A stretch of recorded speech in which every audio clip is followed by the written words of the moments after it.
Накануне в Москве наградили призеров и победителей спартакиады молодежи России. Почетные призы и медали вручили председатель Совета Федерации Валентина Матвиенко и министр спорта России Павел Колобков.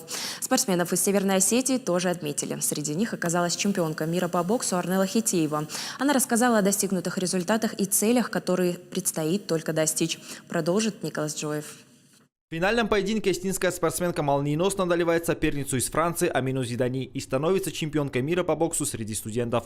На достигнутом Арнелла не останавливается. Впереди новая цель – Олимпиада. Почему ты выбрала именно бокс? Почему? Я занималась бальными танцами 10 лет, и брат с сестрой уже ходили на бокс. И когда я бросила танцы, мне нечем было заниматься. И я думаю, просто за компанию пойду. Думала так.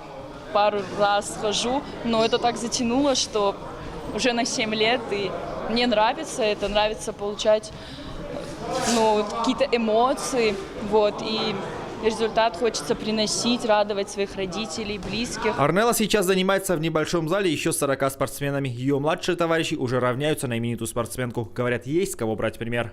Она недавно стала чемпионом Европы, я бы тоже хотел достичь таких целей. Результат. Из-за этого я еще сильнее тренируюсь.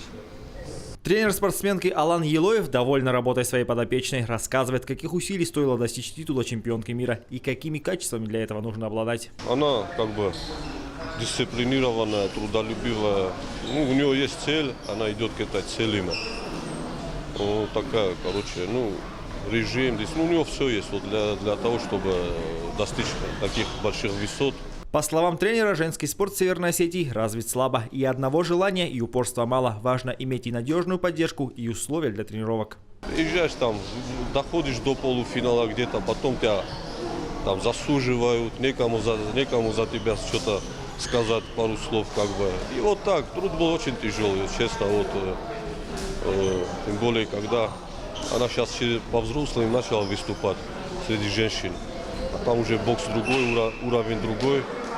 На взрослых чемпионатах у нас нету то в одном зале, то там, то наши часы другие время другие забирают, то там и так. Скитаемся по залам, можно сказать. У нас такого.